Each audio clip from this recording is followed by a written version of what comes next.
Welcome. You're catching a chorus here as we leave our habitat with one of our animals, Ignick here. Well, that's all the other wolves feeling sad that Dad didn't choose them for the day.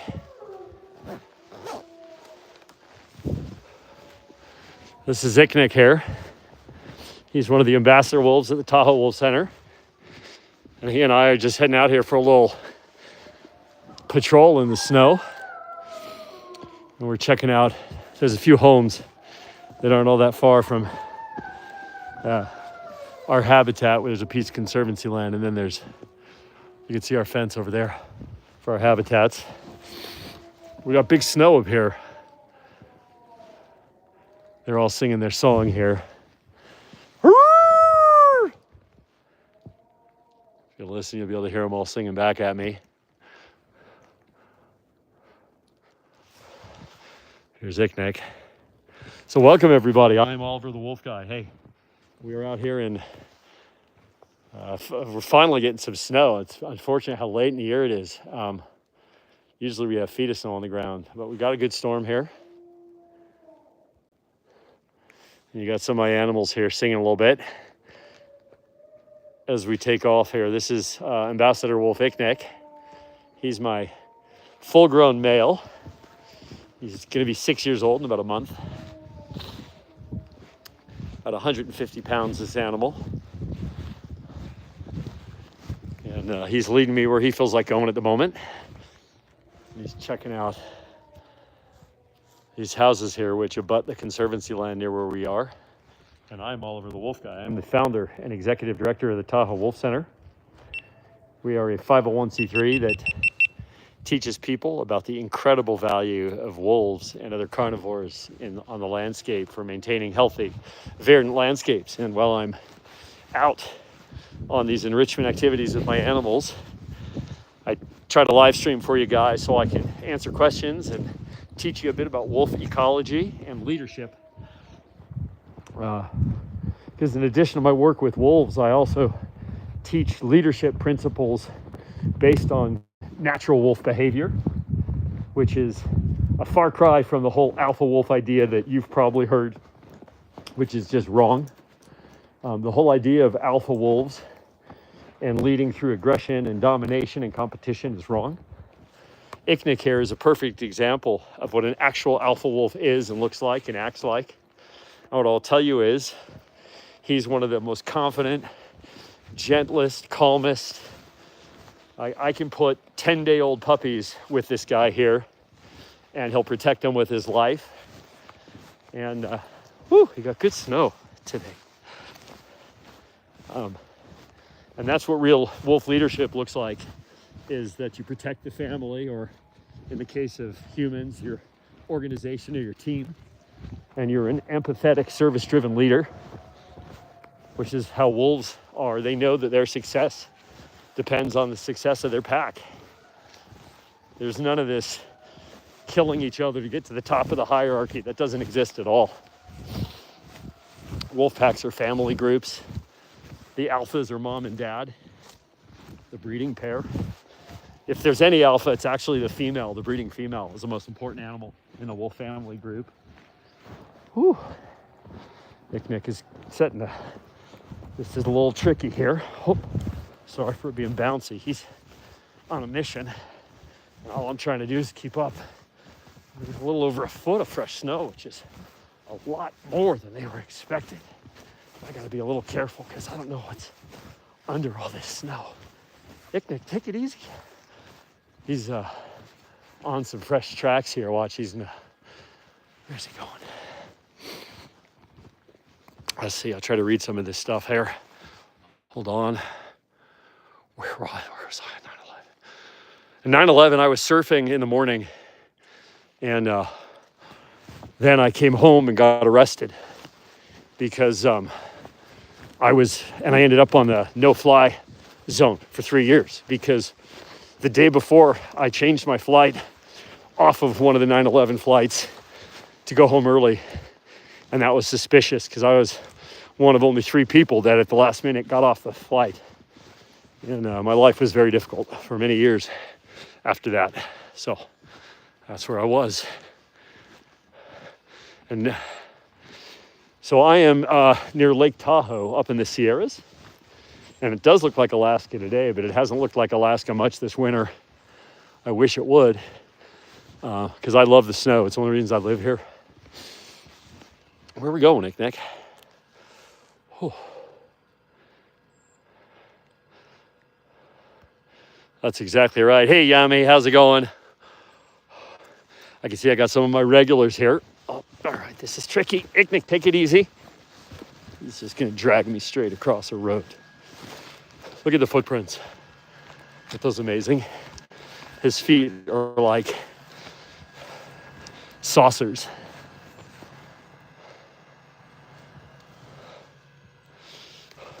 So for those of you that have never jumped on my channel before, I am Oliver the Wolf Guy. Hey, what's up, everybody? And I'm the founder, executive director of the Tahoe Wolf Center. And I have been studying, working with, and managing wolves for about 40 years now. And yes, I know I look exactly like you would expect. The grizzled old mountain man. That's kind of what the people that do this work end up looking like. Even the girls. Easy, Ignick, don't hurt me. Wow. God, I should be out on the slopes. This is amazing. If there's this much snow here, then up on the mountains, there's feet of it. I don't know. I may just have to play hooky tomorrow and go snowboarding. I usually ski, but this is snowboarding snow. It's kind of heavy, dense snow. And if you want to see me snowboard, you can actually find a video of me snowboarding on my channel. So let's check this out here. So homeboy jealous. Let's see, Wolfram elsewhere. Hey, Dave Meach did a disservice. It's true, Meach did a terrible thing, and he's tried very hard, to his credit, to dispel the giant mistake that he made. So what people are talking, oh, Furrow, dude, come on, man. My buddy Furrow was a fellow wolf handler, and he's just as broke as me, probably, unless he's winning a lot on online poker. He might be. But Furrow helped me raise tiny baby Ignick, actually. And so he's a close friend. But yeah, David Meach is a world-renowned wolf biologist who, in his first book, talked about alpha wolves.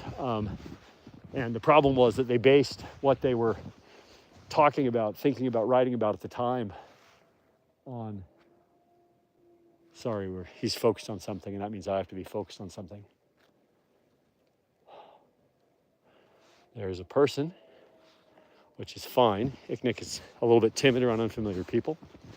But what I worry about is a loose dog. Ignick is not timid about loose dogs. So we'll see here. Just want to make sure we don't have, I'm sort of surprised he's heading in that direction. He does not like unfamiliar people. Usually he tries to avoid them. All right, let's see here. I'm in gloves, so I have to take off my gloves to scroll. Anyway, for those of you that are checking in here, hey, I'm Oliver the Wolf Guy, by the way. We're talking about alpha wolves and why the whole idea of alpha wolves is wrong. And the background story there is that the whole idea of alpha wolves was based on observations of captive wolves that were unrelated, and that is not how wolf families form in the wild, and it's not how alpha wolves are created. Alpha wolves are created the same way that alpha parents are created. They have kids, and they raise those kids, and if they're good at it, those kids grow up healthy and strong and add to the family group, and then they have a strong pack. And so alpha, it's sort of so David Meach, the biologist that came up with that later, in fact, you can Google alpha wolf wrong, and you'll see a guy that looks like the kind of an old version of me talking about the mistake. But the truth is, as you all know from having a mom, that when mom is pissed off, everyone's in trouble. Because mom is the real alpha of the human family, and I would say that mom is the real alpha of any wolf family as well. They're the really important animal, the breeding female. Yeah, we're getting a little snow here. my friends with Wolfman, Blue Jay. Hey, I'm not sure. I know a lot of people that are Wolfman, but if there's somebody on YouTube who goes by Wolfman, I don't necessarily know who that is. Maybe.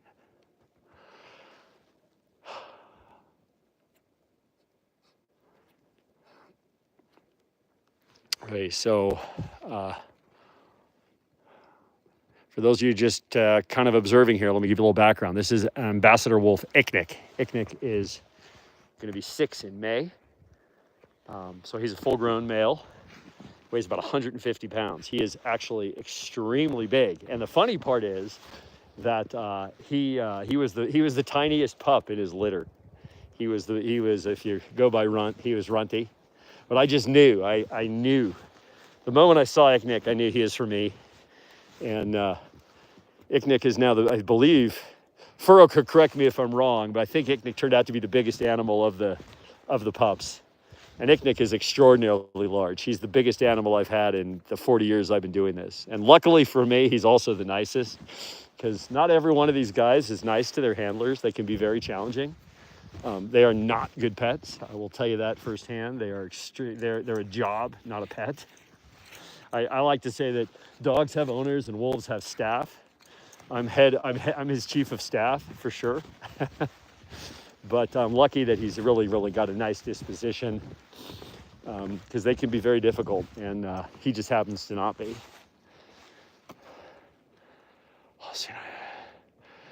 I live, yes, it's live, Brad, and I live in Northern California, and it's 7:23. We're just at sunset right at this moment, actually.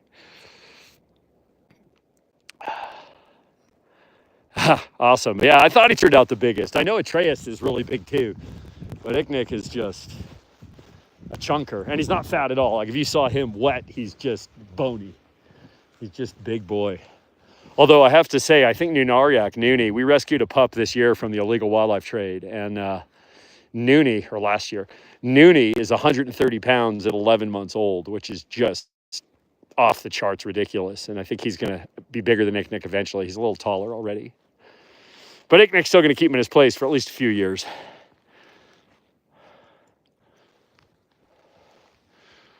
Oh, if we're talking about that Inner Mongolia guy, I'm definitely not that guy's friend. I do not like what that guy does. I will, if you've tuned on to that channel, which a lot of that stuff is sort of intended for getting clicks on YouTube, reviews on YouTube, it's super unfortunate. Like the things he does with those animals are really unfortunate. I mean, he creates a terrible impression of those animals. He puts them in harm's way routinely. The video where he brings a horse in there and then he's fighting them off with a stick is just insane. His provocation of the animals inside dens and his feeding that many animals simultaneously to provoke fights is just, it's the worst. It's the worst.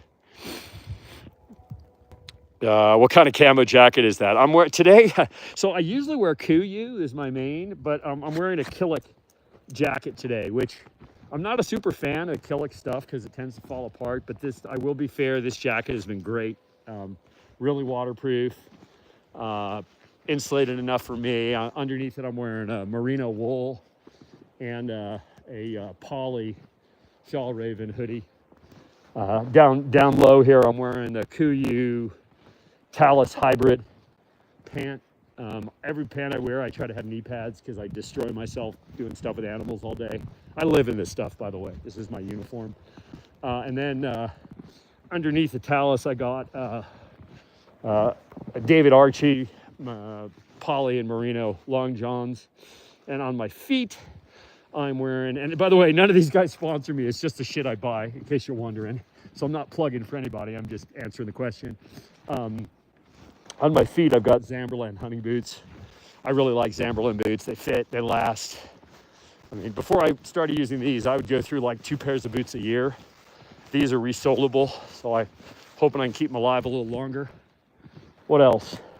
Bare knuckles lineman gloves have held up amazingly well for all the rope handling that I do. I think my headlamp is a black diamond. And the pack, I love Mystery Ranch packs. I have I'm a pack dude. I have a whole. Some people have quivers of surfboards.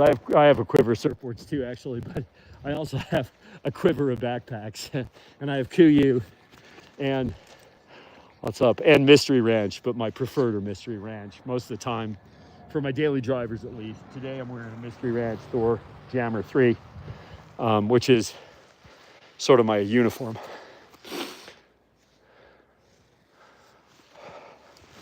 And again, none of those people sponsor me.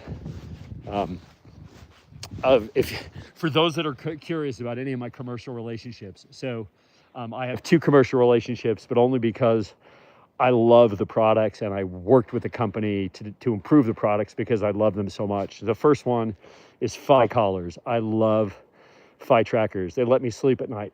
Every one of my animals has a Fi tracker. I can see where they are in their large habitat. At 2 a.m, I can wake up and go, oh, everybody's home. And if something, God forbid, something goes wrong, they're my best chance of recovering the animal quickly. 40 years I have not had, when I say this, I knock on wood every time, just because you never know when nature's going to throw you a curveball. But 40 years I have not had an animal go loose. And I think it's fair to say few people have spent as much time doing what I'm doing right now as me. I've logged something like 25,000 miles of hiking with a wolf, and I've never had a failure of the equipment I use. But I still love to have that feed tracker just in case. I find them super useful and interesting. And then the other commercial relationship I have is with a company called PetSpan that makes life extension drug. Well, they prescribe, they're not the manufacturer of the medication, but they make it accessible to pet parents. If you got a dog and you want your dog to live longer, look into rapamycin or sirolimus. It's the compound name, but the trade name is rapamycin. They did an amazing study. I was a part of the pilot on the study with one of my animals. And the company PetSpan makes it possible to get that prescription economically for your dog. And I'm the first person to use it with wolves. So a fan of it. It's petspan.com. And of course, Fee is Try Fee or Fee Dogs. Well, welcome. You're seeing one right now. How did I get into what I'm doing?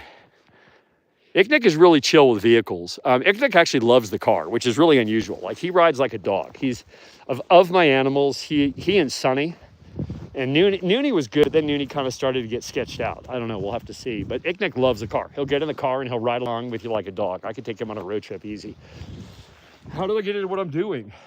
So I'll give you the short version of a long story. I'm a ranch kid. My family was one of the largest cattle ranching families in Colorado. Not a fan of wolves. My mom read me this book called A Wolf of My Own, and I became obsessed with wolves.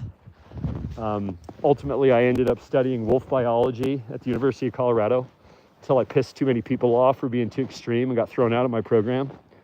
But I founded my own nonprofit and have been hands-on with wolves to educate the public about how interesting and important the animals are. And I've traveled around the world to study them, and I've also traveled around the country and the world to give talks about why they should remain under federal protection. And unfortunately, we're losing that fight right now because of the current makeup of our leadership.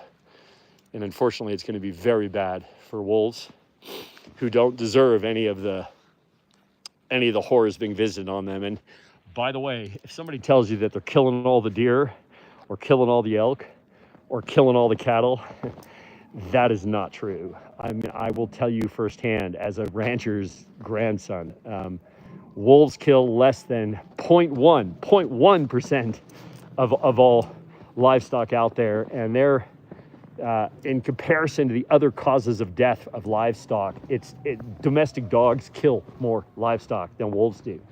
So when they try to tell you that the wolves are a problem for ranchers, the wolves are only a problem for ranchers if those ranchers should be in a different line of work, or they're just trying to get a handout from the government, because unlike anything else that happens to your cattle, if a wolf kills your cattle, you get government compensation. But if your cattle gets its head stuck in if your steer gets its head stuck in a fence and dies that way, and you weren't out there to cut it loose, or it falls in a hole, or a heifer has birthing complications and both the heifer and the calf die, you don't get a paycheck. But if you could somehow make the government think that a wolf did it, well, then you get a big paycheck. In Colorado, they'll pay up to $15,000 for a head of beef if it's proven or considered probable that a wolf is responsible. Ignick, let's go this way. Come on. We don't go that way. Let's go this way. Come here. Let's cross over. So we're starting to have some fading light here. I try to mix up being on camera a little bit as long as I can. I tend to hike into the evening and into the dark. And once the light fails, then I can turn on the headlamp, and then you're just looking at a fuzzy butt the whole time. Let me try to have a look at some questions here. Let's say here. I read that book to me too. Oh, that's awesome. I love that book so much. I actually buy them every time I see those on sale because it's out of print. God, I'm just catching up the questions here. Yeah, whenever I see them, I buy them to give them away because I love them so much. So this breed is the wolf breed. That's why he looks like a wolf, because that's what he is. That's funny. Okay, let's see here. Realist wolves. Well, yeah, we gotta just keep them listed and then try to get their status changed. But it's pretty ugly right now. And yes, dogs do kill more livestock than wolves. Coyotes kill more than dogs and wolves combined. Totally true. Okay, I think I'm kind of caught up. And you guys are gonna have to bear with me. I'm gonna put you guys here in my little chest pouch for just a second here because I gotta wipe some snow off my glasses because I start not be able to see. I'm not sure how well you can see how hard it's snowing on the camera, but it's dumping right now, which is great. If it does this all night, I'm not going to work tomorrow. My work is at home, but every once in a while I live right near a ski hill. And tomorrow I might just have to get up early and get some laps in. This year has been such a crappy year for snow. I've hardly been going out. Like usually I get like 100 days, and this year I'm at like day 7 just because it just hasn't been inspiring to go ride or ski. I usually ski, but when the conditions are like this, I'd rather snowboard. All right, thank you.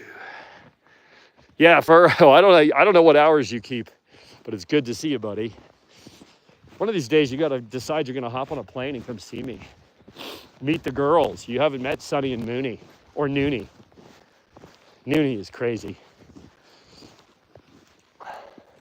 Boy, he really likes this tree here. There's something important about it. He's hit this tree in this walk 3 times and scraped it twice. There's something important there. Yeah, it's the foundation for why it's so bad. Are you up in that area? Wolf, sorry, my screen is getting wet. Wolf 25, 1982. Yes, those guys are about to make a mess for us. And, California's been the last best place in the country for wolves. And these guys are trying to turn the tide. And I'm not sure how, they've got all these county commissioners in their pocket. And it's pathetic.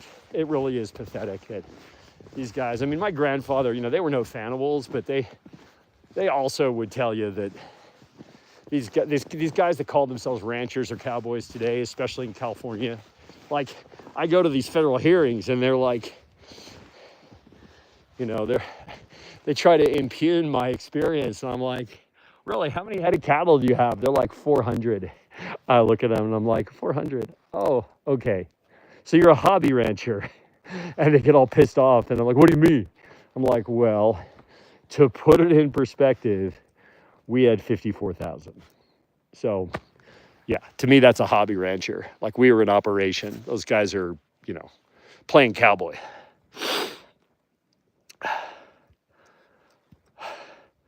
That gummy bear shit. So this was so weird. Get this, you guys. So I'm on this hike.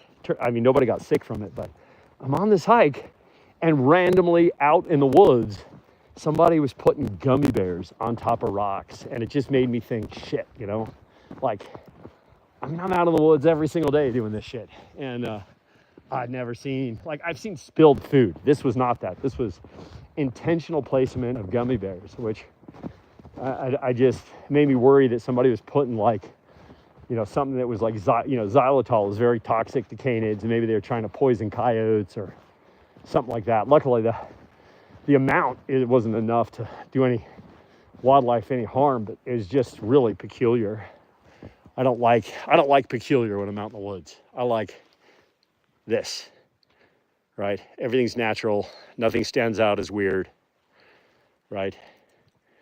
Not to see weird gummy bears on rocks.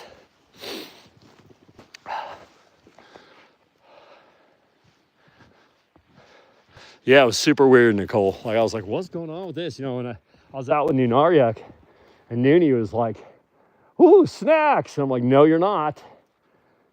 But luckily I didn't. He might have got one or two before I was able to get him. But and by the way, none of our animals are loose, right? He's on a leash just like this. Sometimes I have two animals that are connected on one of these long lines, but it's about 12 feet between me and him.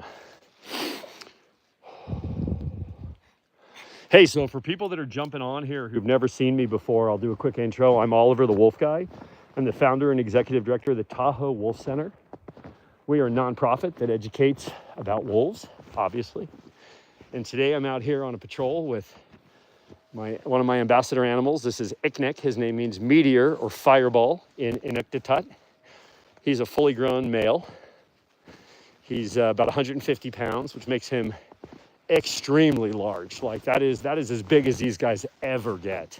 I think in history, there was one wolf that a person, sorry, I turned on the headlamp here now, that a guy who knew what he was doing who weighed 175 pounds out of Alaska, but that's a monster. Ignick here is bigger than any wolf they ever weighed in Yellowstone. And luckily for me, he's nice. I call him my little baby boy. I hand raised him. I've actually got a buddy on here, Furrow, who was with me, responsible to help bring this little guy into the world and make sure that his very first days were perfect. And we're super proud of the work because we brought into the world, with the help of a beautiful female wolf, me and Furrow and another really close friend of ours, did something amazing and probably the finest litter of the last 25 years in the United States. And all of the animals from that have gone on to do remarkable educational work at various facilities around the country.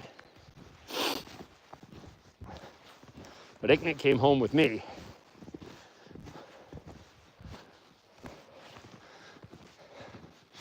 Let's see here if I can see. I do have the best diet, it's true. For those of you that are curious how we feed our animals, I live stream our food production. We make about 400 pounds of wolf food a month.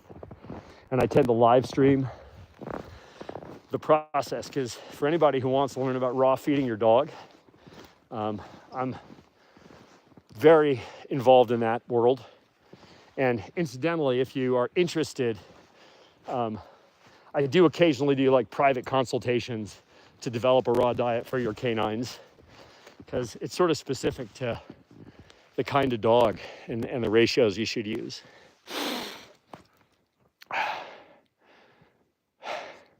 So, hey, Lee, what's up? I am, right now it's pretty idyllic. So we're in the Lake Tahoe area in the Sierras. We're at about 6,500 feet. So I usually give them privacy, but right now what he's doing is he's actually scat marking this location. That's an even more powerful scent mark than, and so he's gonna scrape to spread it around now. Right, he's distributing a scent is what he's doing. So I like to say that dogs post messages, wolves post warnings. Wolves are very territorial. And so what he's doing is he's putting up a no trespassing sign to warn other canids that he's the big dog up here in these parts. He's really the second big dog because our female, who's 14, who's half his size, kicks his ass. She's the real boss. The alpha female, the matriarch animal is usually the female, actually. The males are like the security guards and the muscle, but the females are the sharp, pointy end of the stick in terms of the thinking and the decisions. And don't piss off mom. I think we could all agree. Don't piss off mom.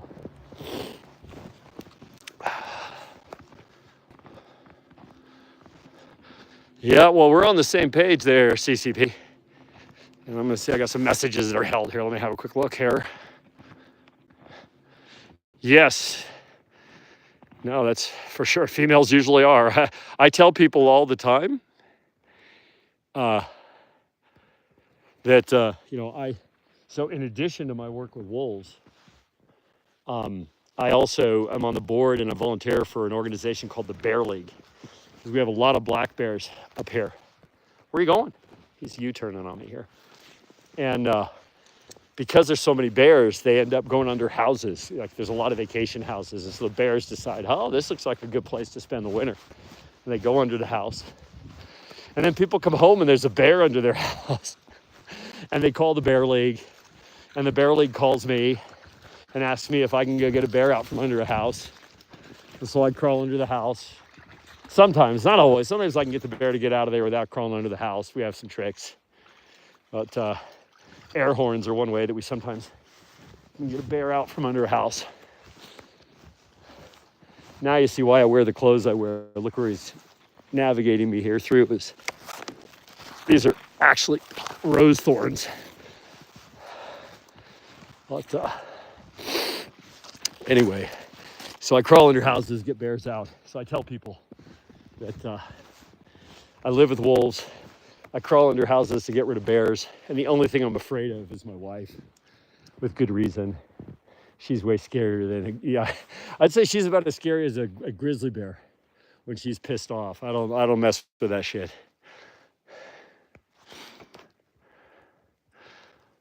Oh yeah, well, porcupine and containment is a big problem for sure. There's not a lot of porkies here, luckily. And I don't think any of them would be inclined to come into our containment. Never had it happen. Pray to God it never does happen. That would be bad for everybody. But, these guys have to learn the hard way usually with a porcupine. Although I think, we don't really have a lot of evidence of wild wolves dying from porcupine injuries. So I think they must have a natural wariness. Oh, I'm post holing now. This is awesome.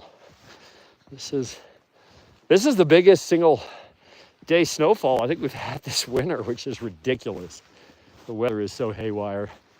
And the birds are going to be so bummed out because a month ahead of schedule, we just had the influx of the first wave of migratory birds hit the area. I could tell because I know their calls and their songs, and I'm like, oh my God, they're back going a month early, and then it does this. There's not a lot of food for them if it does this, so I hope they're okay. I feel bad for them. We always get a little bit of snow, but this is kind of unusual.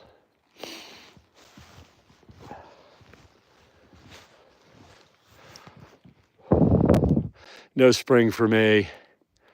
Yeah, it's just so weird. Yeah, the robins are back. I am, Artem, I am in the Lake Tahoe area, Northern California in the Sierras.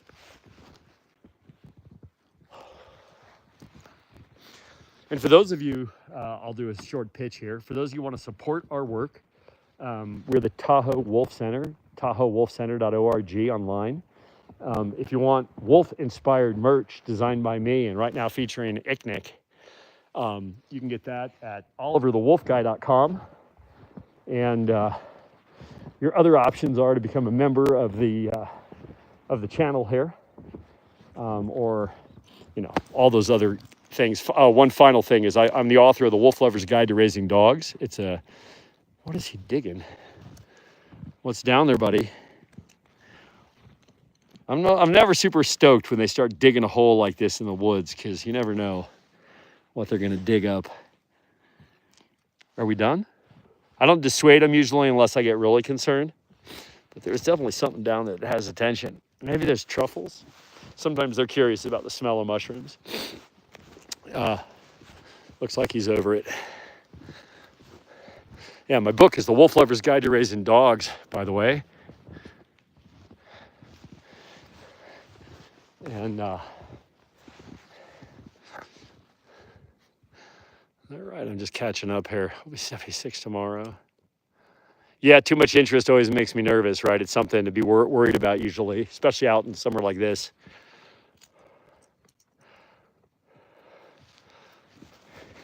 Hey there, Sazimi. Listen, I'm sorry, but this is not the appropriate place for these kind of pitches just because you see there's an audience here.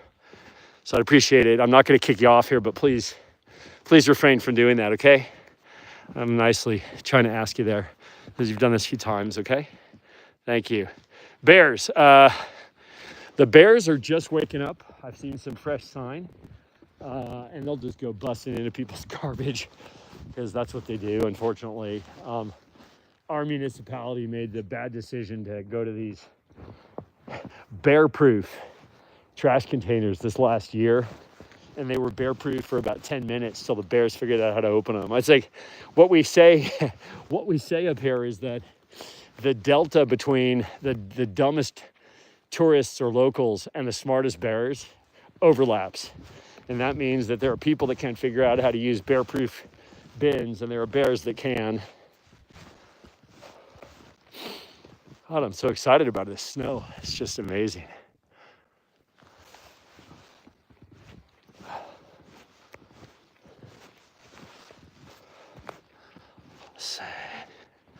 Yeah, bears love a challenge, it's true. If a bear approaches, so bears will not, so these are black bears, not grizzlies. Grizzlies are a whole different deal. If I was in grizzly country, I'd be packing bear spray. Although, to be fair, like walking with an animal like this, there really isn't any wildlife that wants to mess with me. It's just such a bad combo for wildlife.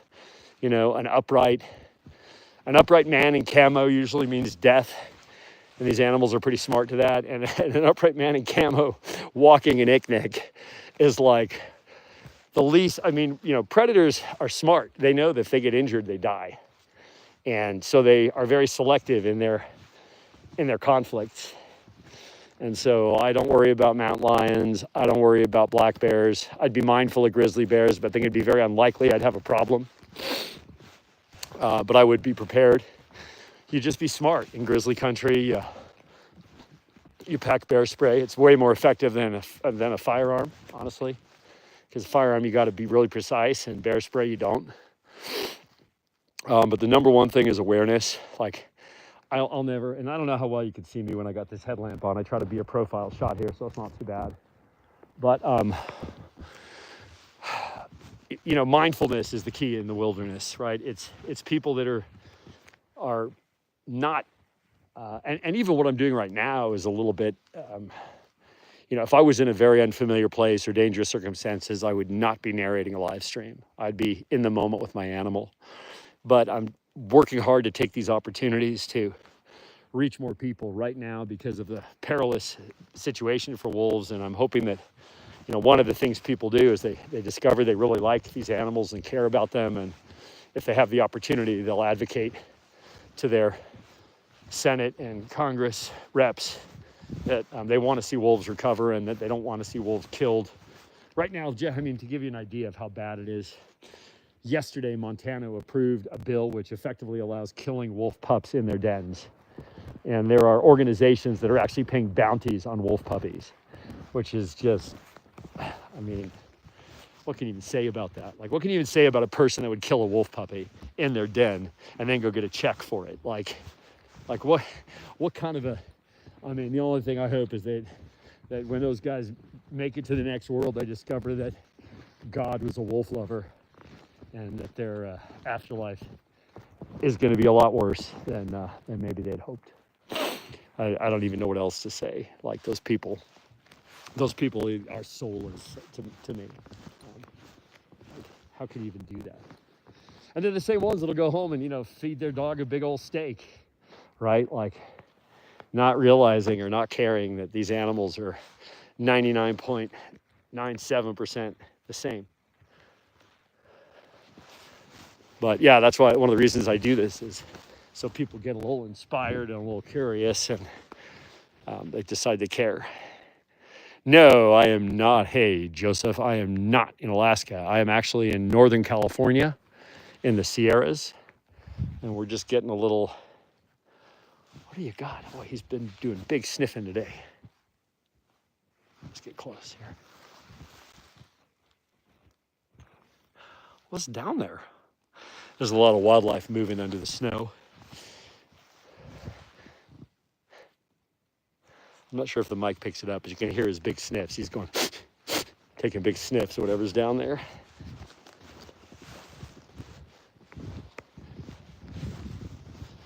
And you'll notice I've been basically letting him lead me around here. We're getting, where are we at here? I'll probably try to get him to turn back towards our property here in the next 20 or 30 minutes. We're actually not that far from our property. He's been kind of walking in figure eights here.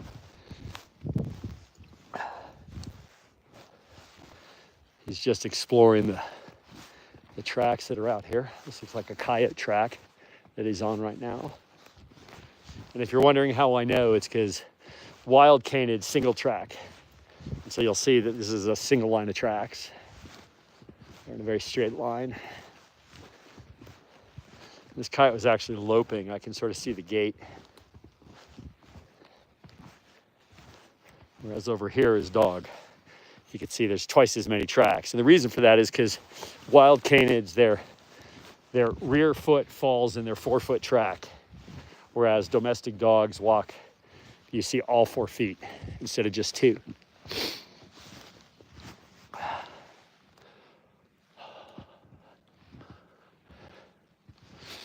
Let's see here. I got some messages held for review. I'll check them out real quick. I agree. Humans we're the monsters under the bed. We're the monsters you're scared of in the dark. The things that go thump in the dark are always us, aren't they? Especially if you're not one of us, and even if you are.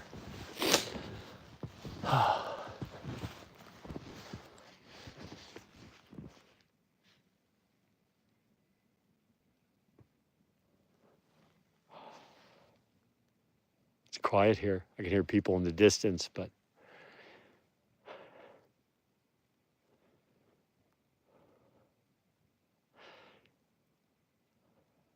Ignick. He's focused on the people that are talking.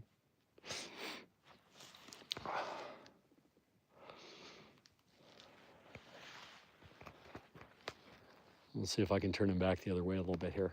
Ignick, hey, can we go back this way? He's like, no, we're not yet. So one of the things that you'll observe is I have a very light touch working with my animals. One of my philosophies that's, I think, made me successful at handling these animals for so many years is that I see them as my teammates, not my inmates. And so we work together. And so I try very hard to be very, I would say, an inspirational leader rather than a adversarial leader. Every once in a while, I got to take charge and be the real boss. Like if there's something that's going to get him in trouble or injured, or there's some extenuating circumstance. But generally speaking, my approach is to, and I've learned this the hard way. I wasn't good at this when I started. Nobody's good at this when they start, and a lot of people that aren't good at it, they don't last. Because the lessons you learn to go from not good at this to good at this tend to be painful lessons. In my case, I almost lost both my arms. I got badly chewed up. Ignick, can we go this way? Come on. So I'm going to see if I can inspire him to turn this way. Come on, let's go this way. Let's go this way. Come on.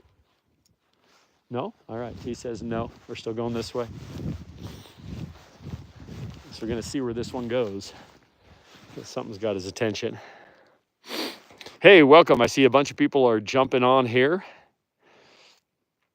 So sorry for the bright headlamp. I'm going to give you a little profile shot here. I'm Oliver the Wolf Guy. I am the founder and executive director of the Tahoe Wolf Center. We are a nonprofit that teaches people about wolves. Today I'm out here with Ambassador Wolf Ignick. He is a mature male animal in my program. He's about 150 pounds, which puts him at the extreme size of these animals. He's a super nice boy. And for those that are asking, I'm up in the Northern California in the Sierra Nevada mountains, about 6,500 feet elevation. And this is all fresh snow from the last 2 days. We've had a little system blow in here.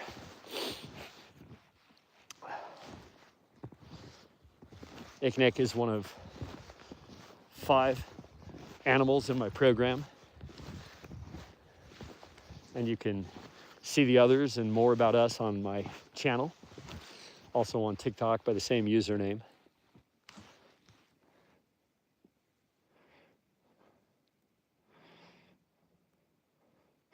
Those are kind of true.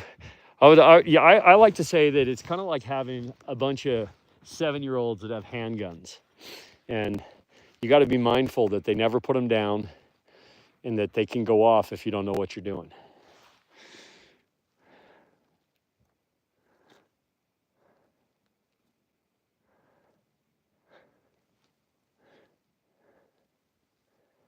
Yeah, there's a guy out there doing something. And Ignick is very focused.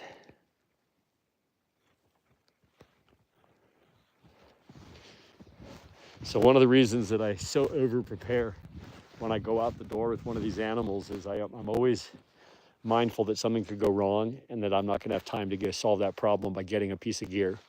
So I carry everything I need for any emergency I can think of.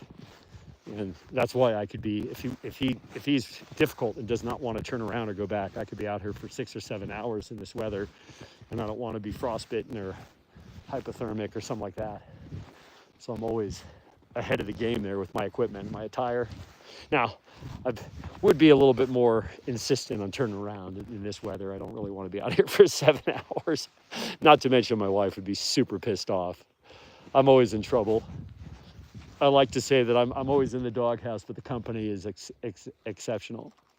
Ignick, let's go this way. Come on. See, now I've got a redirect.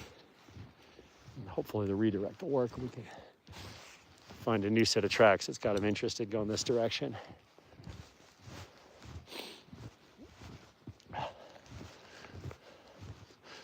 Wow, I think we've got an inch or 2 of snow just since I came out the door. That's amazing. And as it gets colder overnight, it's going to get fluffier. Can we go this way? Come on, help me out. So beautiful out here. This is why I do what I do, is for this. Just be out in the woods, in the snow with all of these animals. It's just, yeah, he's really locked into whatever's going on over there. Come on, let's keep going this way. Can we?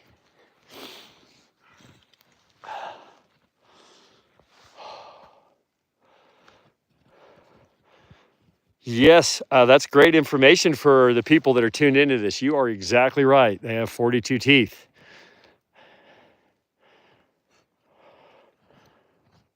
A bug in a bag, not a bug in a bag. So just Rish, hey, I actually had a cycling teammate named Rishi, actually. So nice to meet you, Rish. You'd be surprised how little defending of me this guy would do in an unfamiliar human. He's pretty timid, actually, which is kind of normal for wolves. Now, if it's an unfamiliar dog charging up on me, that's a whole different story. But he knows that we're scary monsters. The Ignick is generally really nice. Like there's actually a really cool video on my channel. That's kind of one of the new shorts. That's like how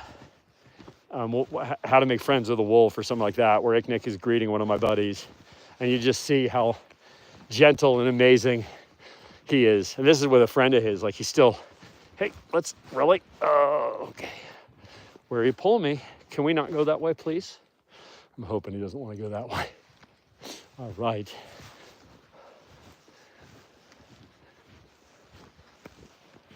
We're not quite at the needing snowshoe depth yet, but we're approaching it. I haven't needed to strap on the snowshoes at all this year, which is sad. I love snowshoeing. I have like 4 sets of different lengths. Let me see here. Hold on a minute.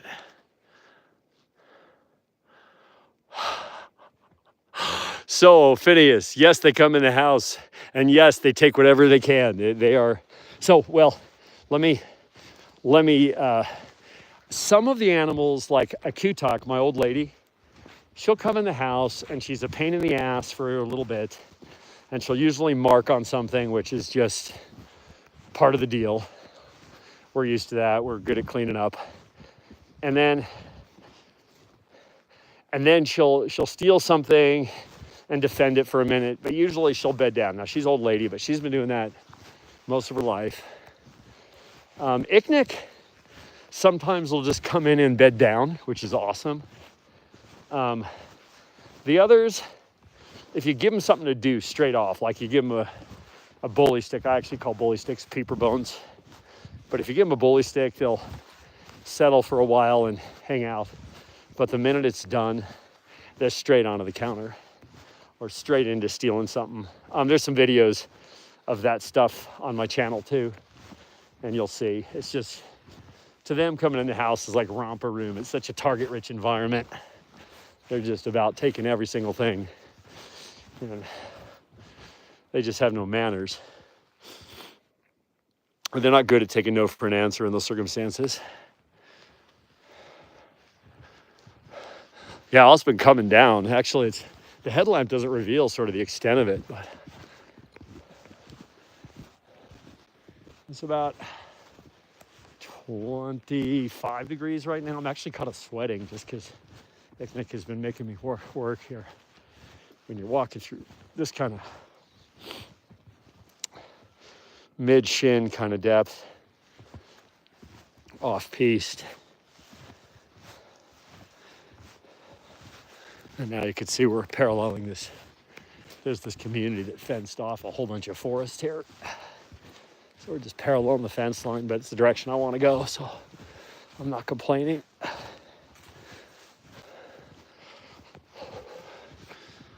Let's see. Hold on, I'll pause to read for a sec. How much training? Can you classify them as tameable? Thing, new thing, my thing. Yes, that's everything's mine. Is exactly how they think, that's for sure. So here's the deal, Rish. They can learn anything almost instantly. But there's a saying, which is lions may be the king of the beasts, but you don't see wolves in the circus. And if you're a fan of wolves, and you'll notice that there are very, very few films that actually have live action with wolves. And when they do, it tends to be really limited, and they like to rely a lot on CGI. There are two guys, principally guys, although one of their head trainers is a woman, who do wolves for live action movies. I know both of them. Some of my animals are related to some of those working animals, including a Kutak, my female, who's related to the animal that plays Ghost in Game of Thrones. But you'll notice that Ghost only has brief cameos, and the reason for that is it is super hard to work with wolves, just because they're not necessarily super food motivated. You cannot, lion tamers and their whips. Yeah, you can cow a wolf with a shot collar or a whip for a while, but wolves are opportunistic predators, and they understand what distraction and weakness looks like. And if you mistreat a wolf, it'll get you. And that's why very few people will do that. You just can't get them to reliably perform. I will work. I have a very unique, very nice habitat for my animals that affords really interesting opportunities for photos and videos. I will work with documentarians and artists. I won't do anything that's not completely pro-wolf. And the first thing I tell people is, listen, I can help you get the shot, but I can't guarantee you're going to get the thing you want.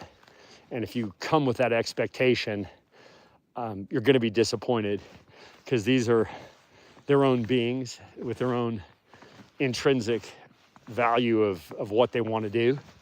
And, I'll encourage them as best I can to get, to hit that spot or whatever, but there's no making them do anything. And so, in the sense of collaboration, if you're willing to be patient and be collaborative, you'll probably get something magic. But if you come in with the expectation that you're going to get a made-for-TV wolf show. That ain't what we do, and there's nobody that will guarantee that. And the budgets for the films that are actually doing live action with wolves, the budgets for the animal stuff are just insane because the amount of time it takes is crazy. Let's see here. I can't read when I'm walking. It's too bouncy.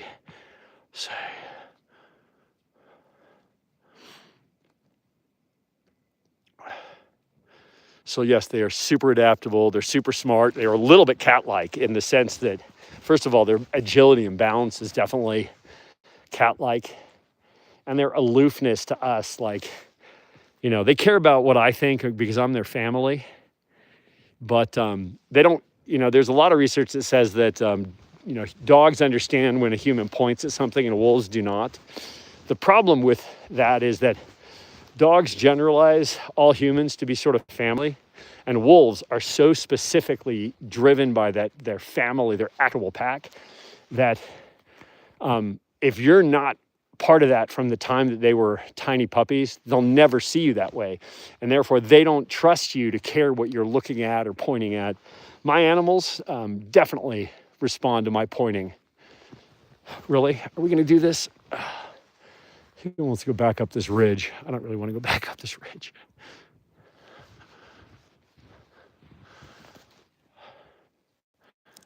I know. Wolf 25, 1982. I don't even know how to talk about it. It's beyond. It just makes me regret that they did anything to recover them. I mean, the reality is they shouldn't have. This is what got me thrown out of my program, is I believed and published extensively that we should do nothing to bring them back. We should not be reintroducing wolves. And the reason is not that I don't want to see wolves recover. It's that we weakened the Endangered Species Act to do it. And we artificially sped up the process. And all we needed to do was nothing. We just needed to protect the wolves with the full strength of the Endangered Species Act. And the consequences would have been a much slower recovery, but one that would have been much more resilient to the kind of attacks on the Endangered Species Act, and specifically on wolves, that's happening now with the courts being so involved. And if we had allowed a natural recovery, a lot of the complaints that the hunting and ranching cohort has would have been mitigated by the fact that it's just nature and we didn't interfere with it. And so the sad truth is that all of the things I worried about, every single one of my fears that I wrote about in 1992 and 1993, which got me thrown out of my program, have now proven to be true. It's one of those super unfortunate I told you so's. And I'm sure there are a few people who remember my very polarizing statements trying to stop the project as a loudmouth college student. And they probably look back now and go, that guy might have been onto something. And unfortunately, we're out where we are.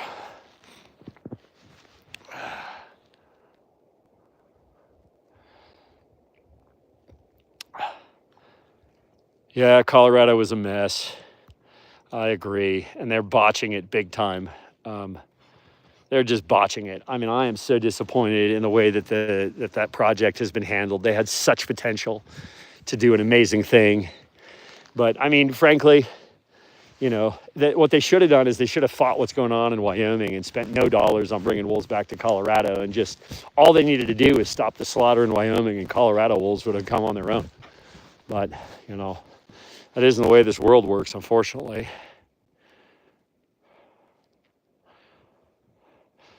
Yes, that is very true. It's funny, there's always pictures of dogs, wild animals running, and they always get the wolf gait wrong, because the wolf gait at full run, and I have photos, I've done some motion studies with my animals, and they look like a cheetah with their back fully arched and their rear feet fully in front of their front legs as they hit the ground. And I have one animal who has a sibling that my Arctic, Q-Tox, she's old now, but When she was young, one of her siblings, they did a test with a lure and a car on an airplane runway, and the animal was tracked at 42.5 miles an hour, which is just, I don't think anybody knew a wolf could actually hit a top speed that high. It's just insane that they can move that fast. But their top speed is impressive, but their endurance over time is what's really remarkable. You know, they can lope for, you know, a whole day. They can actually drink while they're running, which is super cool. Or in the case of winter, they just grab mouthfuls of snow while they're in motion.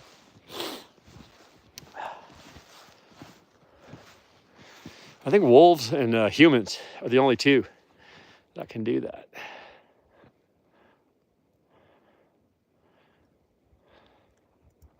Yes, they do. They OR7, I think, did about 2,400 miles before he finally settled down just on the California-Oregon border, before he found a girlfriend wolf that they named Wandering Wanda. And all the wolves in California are pretty much, the vast majority at least, are related to that original pairing. So it just takes a couple wolves to repatriate an area. And all we got to do is just leave them the space, you know. And if we stop messing with them, we'd have less issues. And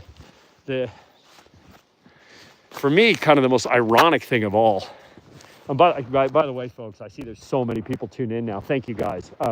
So quick intro with this terrible headlamp. I'm Oliver the Wolf Guy. I'm the founder and executive director of the Tahoe Wolf Center. We're a 501c3. Our mission is to teach the world about wolves.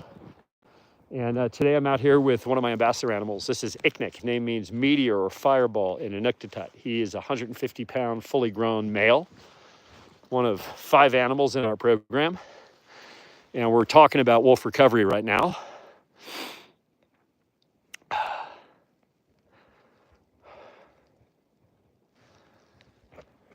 And we are people routinely ask, where am I? I am up in Northern California in the Sierra Nevada mountains. And yes, we're in a little bit of a blizzard. That's no problem for me. I do this every day. And we're trying to work Ignick back to our facility now. We're about actually a third of a mile as a crow flies from the habitat.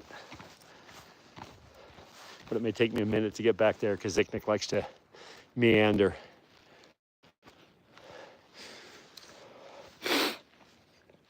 Let's see here.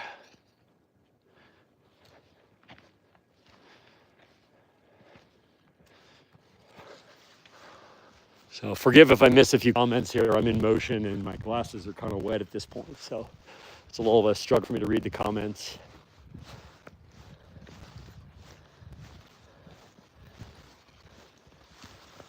But what I was getting to before I did a quick little break there to intro myself is that I'm sure some of you folks have heard of zombie deer disease, otherwise more correctly known as chronic wasting disease. So CWD, or chronic wasting disease, is a very pernicious and rapidly spreading plague that impacts deer and elk and other wild hooved animals. It's very slow progressing, which means that infected animals can spread the infection for many years.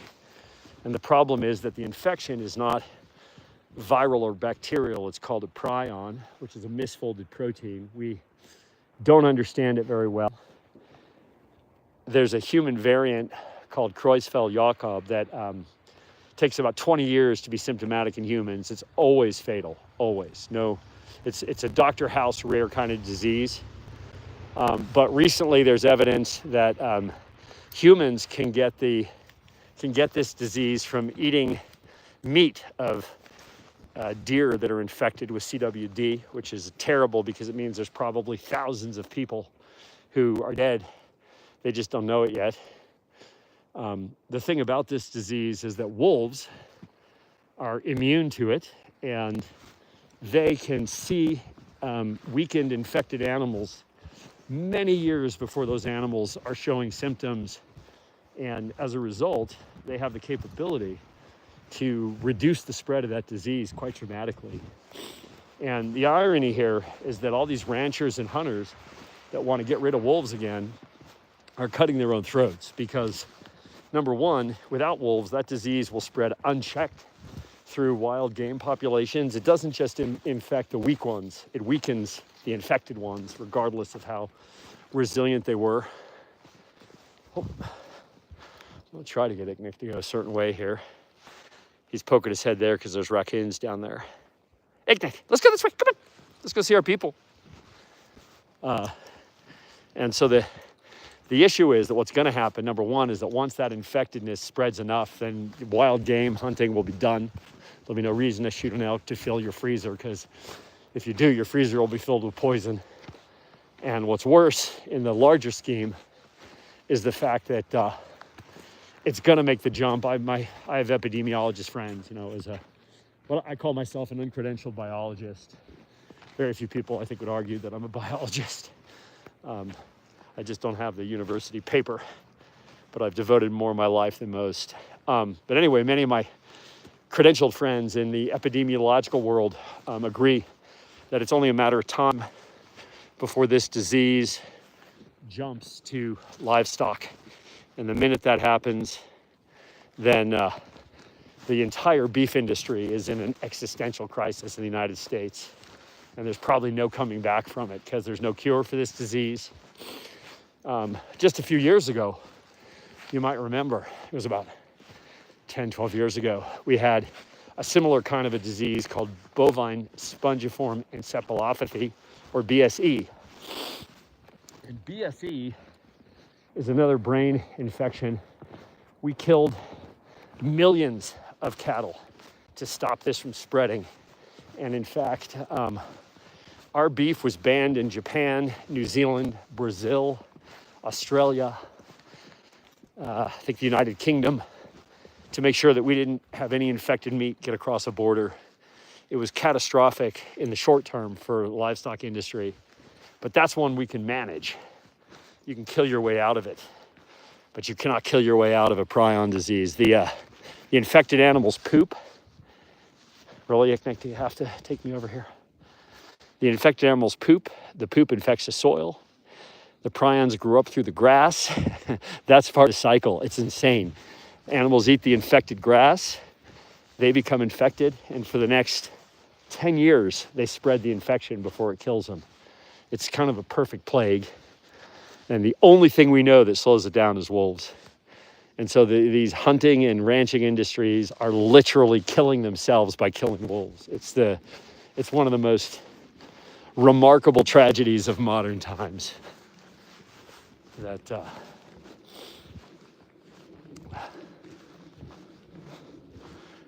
the state of the world, and that people won't listen to guys like me, right? Like, I don't really have anything against ranching.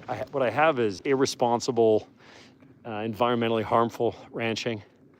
I don't have anything at all against hunting, but I have a huge axe to grind against irresponsible, unsustainable, thrill-killing slob trophy hunters. And you fill your freezer with a responsibly hunted animal. That's fine. I have plenty of friends that do it. I have no issue with it. I eat wild game. I butcher plenty of animals with what I do. I cut up roadkill all the time. So I'm not a squeamish dude by any means, but I believe in a responsible, ethical, environmentally sustainable approach to our impact on the land and the environment. And come on, let's roll. So we're getting near to our place now. What's very funny is the cross streets. One of the cross streets near my property is called Lost Sheep. And I like to joke. I say, oh, it's not lost. It's kind of an inside joke. Let's see. Yeah, it is in cattle sheep states, right? Well, it started with sheep. Furrow, you're totally right. So this is one of those crazy stories, right? This plague, chronic wasting disease, we created it. So this happened at CSU in Colorado at an agri facility run by the USDA. And they were studying a sheep disease called scrappy, and which is a brain disease of sheep. And they had deer adjacent to the sheep that they were also studying. And the deer got infected with Scrappy and escaped. And that mutated into this prion disease. And from that one source, it is now in every state. And here's a real interesting fact for y'all. In Wisconsin, which has a huge problem with this disease, in the counties where there are wolves, so they do surveillance testing, right? So when you hunt, you get an animal, you take it in and they test it before you should eat it. And in the counties with wolves, there's a 24% infection rate of the animals that are surveilled. Oh, no, I can hear the other animals. They hear me now, so they're howling for us. In the counties with no wolves, the surveillance finds 76% infection rate. And that just shows the only difference in those counties is some have wolves and some do not. If you listen, you can hear my animals howling.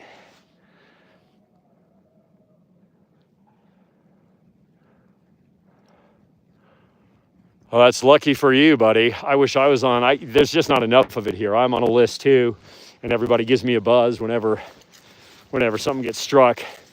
But there's not enough of them. We're a little bit too high, so there's just not a huge population. But for me, getting that phone call is like, all hands on deck. That's $500 sitting on the street for me.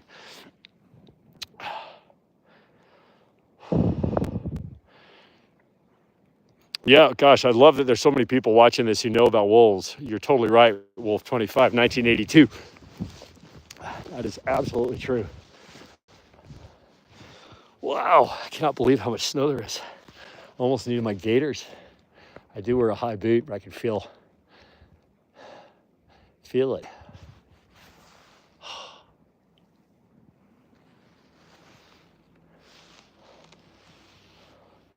So I'm gonna see if I could roll Ignick back up the hill here, and if you guys will hang with me for a few more minutes, what I do when I finish up is I'm gonna let Ignick in with a couple of the other animals, of course, and it'll be a fun reunion because he's finally back with his girlfriends. We've had him separated for breeding season until the last few days, and so the girls are very happy to have their boy back. Ignick, let's go this way. Come on. Post a few more no trespassing signs. Hey, let's go this way. Come on. Let's go see your girlfriends. He's like, I don't care. I could see the girlfriends anytime. Wow, a coyote just came through here in like the last 5 minutes. Super easy to tell how recently something's moved when it snows like this.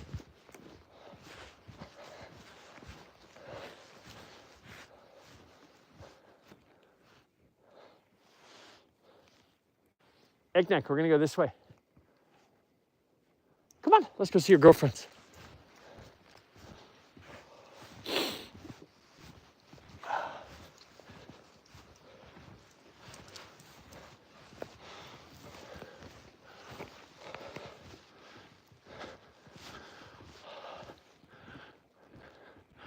Yes, happy wolf reunions are super fun.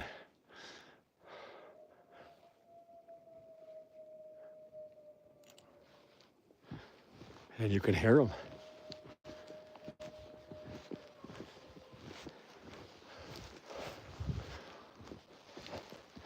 I know their howls, that's sunny.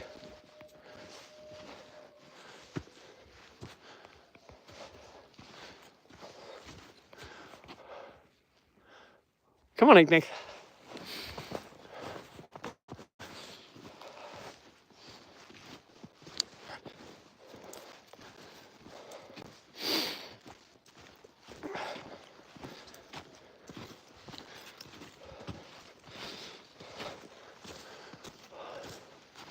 So we're just a couple minutes out from the habitat here.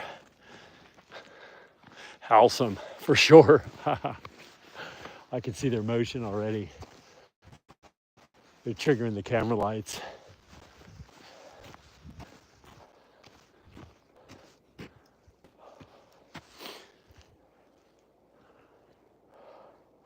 Wow, they're taking the storm seriously. They already moved snow up here. That's a little worrisome for me because usually if you don't have your driveway cleared, they burn you in. And I hate that so much because when this snow gets pushed, it just turns into ice straight away. Come on, Ignick. Let's go see our girlfriends. Come on. He's taking his time. All right.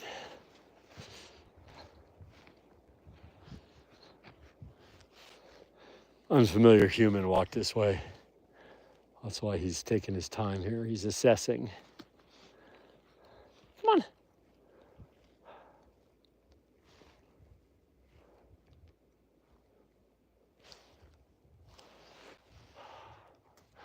Those lights up there are us, for those of you curious. We're actually, I could see the eye shine of sun and moon, sunny and moony.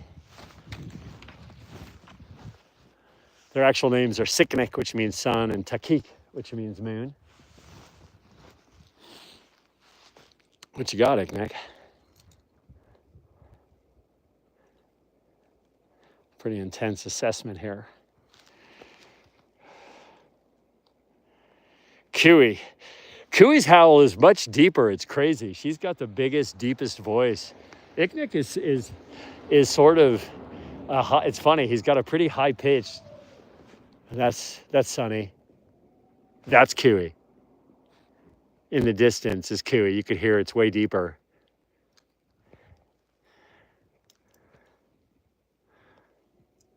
No salt. They throw gravel for traction, but no salt up here. Not allowed to because it poisons the lake. California, I don't think, puts salt on any roads.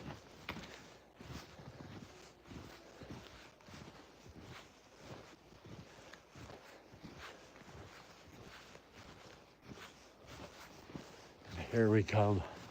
Last little section here. I can see the girls here on the fence line. Ignick, let's go see sun and moon. Come on. And here they are. Here they are. There's the eye shot. Right there. Oh, here comes the peeping. The wolves make this greeting sound. It's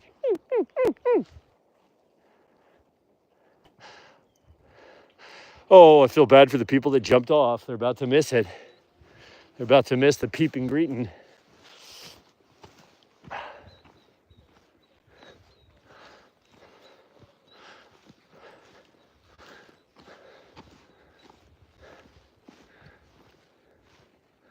Here we go. Peeping greeting. Come on, Ignick. Let's go see our people. It looks like I'm going to have to break out the shovel here and move some snow before I wish I had. I try to get ahead of it. The snow here is so freaking heavy. He's sniffing on the vehicle here. Somebody touched it. Come on, let's go see our people. All right, and here he is. So bear with me. I'm gonna pop you guys into my little chest rig here. Hopefully I can do that without messing with the stream.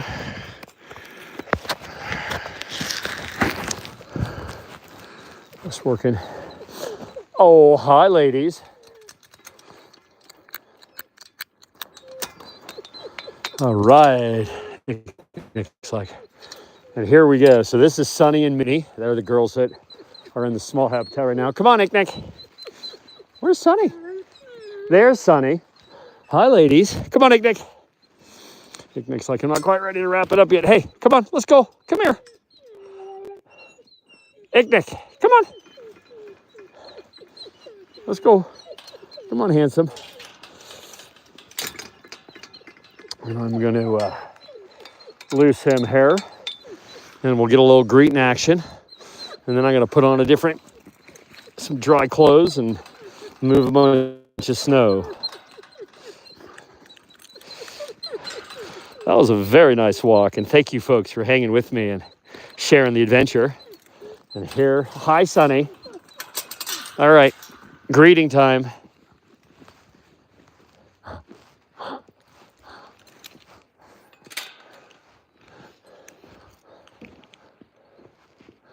There's some happy people.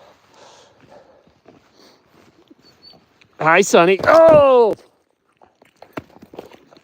Oh, ladies. Oh, gosh. Exuberant greetings for me as well, because we're all part of the same family. Hi, Moo.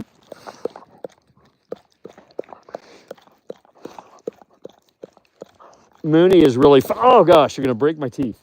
Mooney is really funny because Mooney is like, hi, Sonny. They're pretty serious greetings. I'm sure all you guys see is like pause.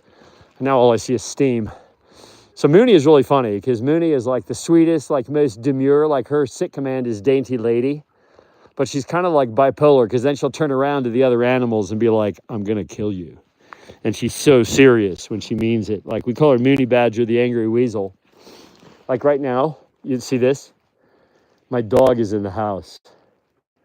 And she's like, just looking to see if she's near the window because she'll try to go through the window to get her. She's not nice to my dog. My little Malamute. They used to be best buddies, and then one day they weren't. But she's happy with her Ignick.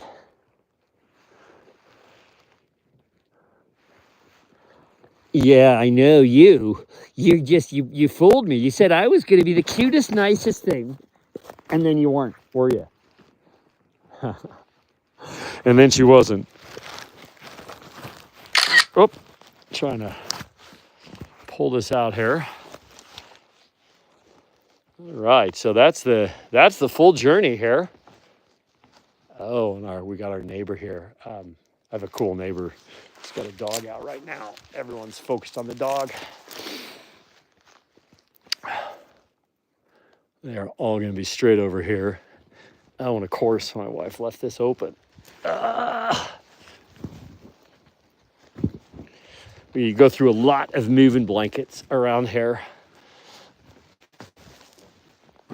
Sonny, hi. Hey, Mark. Hey, Oliver, how you doing? Good, how are you? So I am going to wrap this up here, I think, and get ready to do a little shoveling, you guys. It was so fun having you out here. Yes, Sonny, making sure my lens is clean. So with a little quick wrap up here, I'll just say, hey, I'm Oliver the Wolf Guy. I turn off my headlamp here so you can see me if you haven't. I am the executive director of the Tahoe Wolf Center. If you enjoyed the stream and you would like to support our work, you can obviously subscribe to the channel. If you're a paying member, find me also on TikTok and send me an instant message because paying members, the first thing I do is send you guys a little welcome gift in the mail. So I'll need to get your mailing address. You can buy my book, The Wolf Lover's Guide to Raising Dogs, on Amazon and other places where books are sold. There's a paperback, an ebook, and a hardcover. To support the nonprofit is TahoeWolfCenter.org. And if you want wolf-inspired merch, right now, mainly with Ignick, although there's one piece with Noonie also, that's OliverTheWolfGuy.com. And with that, we'll wrap up this stream. Thank you guys for joining the adventure. And wherever you are, I hope you stay safe and have a howling good evening. We'll talk to you guys later. Peace.